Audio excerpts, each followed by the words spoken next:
Hello, and welcome to Wesardry. Hello everyone, thanks for tuning in. My last video, I was creating a blitz bowl pitch, and I wanted some various obstacles for the players to encounter and try to avoid while out on the field. I made a mental list of things that I thought you might see in an abandoned field, on an abandoned farm, and I got started by cutting some bases from the MDF that I'd trimmed from the perimeter of the pitch. One of the first ideas I'd had were manure piles. Growing up in the Midwest, you become familiar with the sight and scent of bovine excrement. So that was the first order of business, making cow manure for some manure piles using air-dry clay, PVA glue, and paint. The paint wasn't really that necessary, but I'm childish and I wanted it to look like poop. I worked the glue mix thoroughly through the clay. This helps, in my experience, to keep the clay from crumbling when it dries, and it also serves as a great pre-primer coat as well. I just made an assortment of various sized pancakes and then set it off to the side to dry. My next obstacle idea was an old wood pile or a pile of old discarded fence posts. I'd had these artificial flower stems lurking in my basing materials box for quite a while, and they needed a home, and I finally found their purpose. There wasn't anything extravagant about this process. I tried cutting the pieces where the stems did have the most character or texture to help sell the illusion that they were random piles of logs or forgotten fence posts.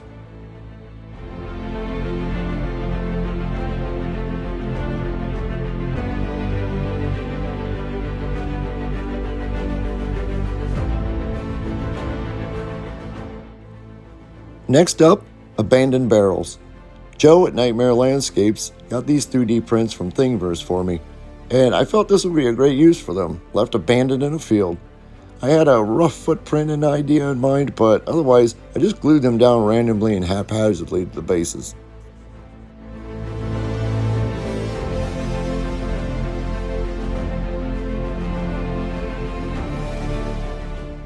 My next obstacle idea was abandoned spools of barbed wire. I grabbed the lightest gauge armature wire that I had, aka jewelry wire, and I cut it to length, wrapped it around a large paintbrush, then smashed it down into a tangled mass before gluing it to the base.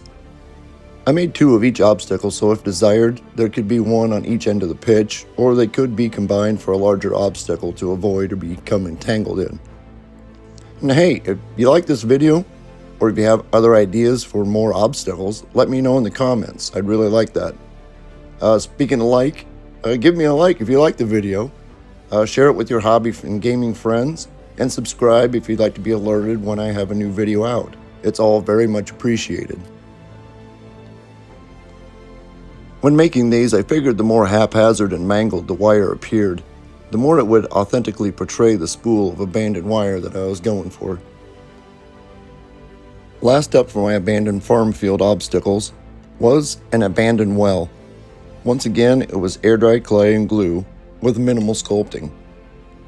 Not only can these obstacles that I've made trip up players, slow them down, or break a leg, but in the case of these wells, well, I'm assuming a large brute could easily toss an opponent down the shaft and thus eliminate some competition. I worked the clay into the MDF to assure a good bond, and then just roughly sculpted a large hole with a berm surrounding it to give myself a foundation to build off of later. I didn't need anything fancy or detailed. I'd be relying on my basing materials that I'd be adding later to bring it into the realm of more realism or believability. So for now, I just needed the rough structure. Once my clay had dried and I'd primed the pieces, it was time to start painting these things. I grabbed this makeup brush and modified it a bit to a more usable sized dry brush that I needed, with the help of a little bit of masking tape.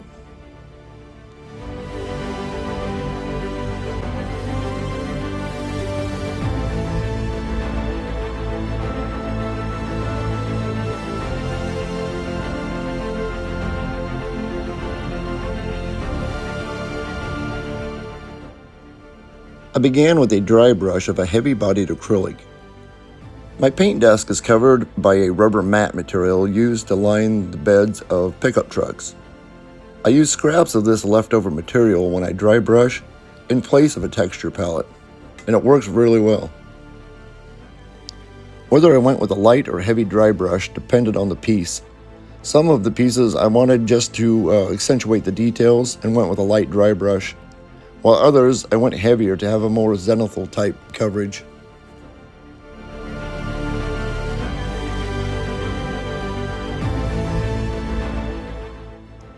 For example, when doing the wells, I covered 98% of my primer with this heavy dry brush to ensure that my paints showed through brighter, although in the end, you barely see the paints through all the materials that I put on top. Assembling the manure piles was pretty straightforward. I just grabbed some cow pies randomly, glue them to the base, and follow that up with some dry brushing and stippling.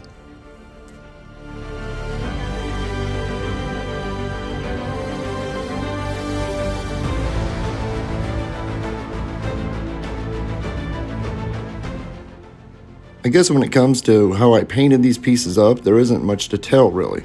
My goal was to have this stuff look rusted, sun-faded, and abandoned, so my approach was to paint them haphazardly to reflect this. I wanted plenty of grime and peeled paint, rust and filth and textures. So when it came to applying my paints, I chose to go thick and with a lot of stippling to build up the textures I wanted with each layer.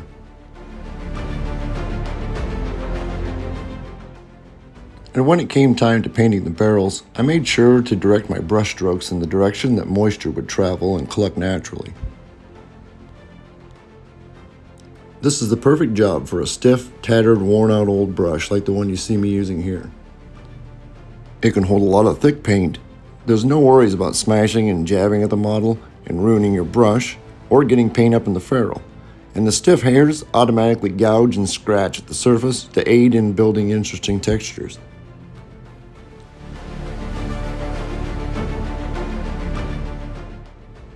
I wrapped up my base layers with the wood piles. It was time to add a bit of brighter colors to the mix and bring a bit of pop to the grimy dark tones that I laid down.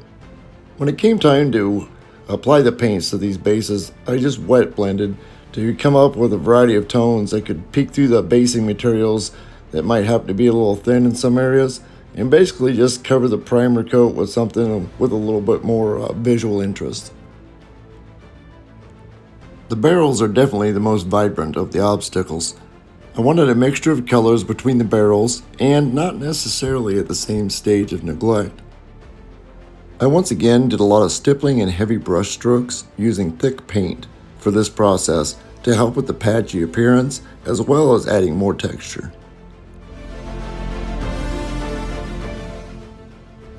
All the bases feature materials I used when building the pitch in the last video to keep the obstacles cohesive with the pitch, but they all feature some additional elements that distinguish them from the rest of the pitch to convey the idea that these areas are extra overgrown in relation to the surrounding area. And of course, I used Wesardry grass.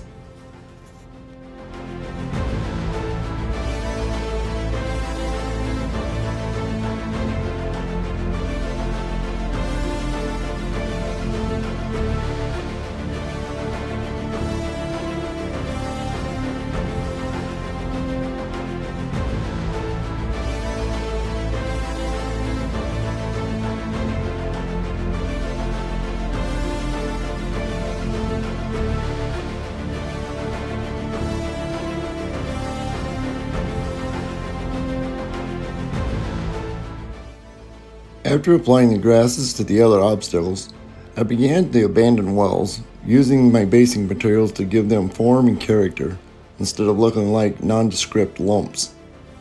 Poorly painted nondescript lumps at that.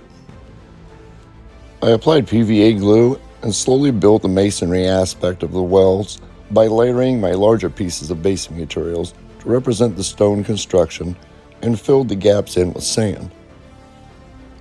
There are many places you can acquire basing materials, from hobby and craft stores to your own backyard.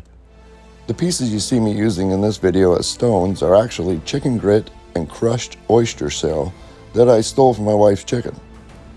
I have received many comments on my repurposing of materials and my use and techniques that don't use manufactured products meant for our hobby. So I've decided that I will continue to have these DIY versions in my videos to show cheap or free alternatives to store-bought products. With some pre-planning and a little imagination, you can achieve an end result that looks as good as or better than products manufactured and intended for the effect you desire. If you like this idea, let me know in the comments, or share your ideas and techniques that I can in return share on my videos.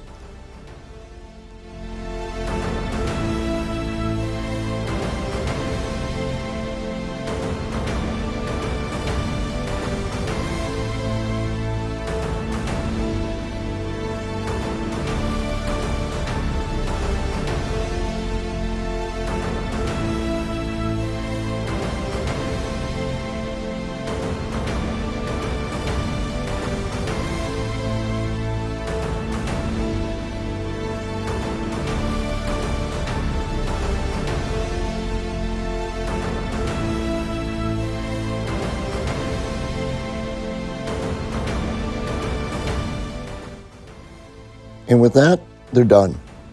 Some interesting, hopefully frustrating, and potentially lethal obstacles for our competitors on the pitch to encounter on our abandoned farm field pitch.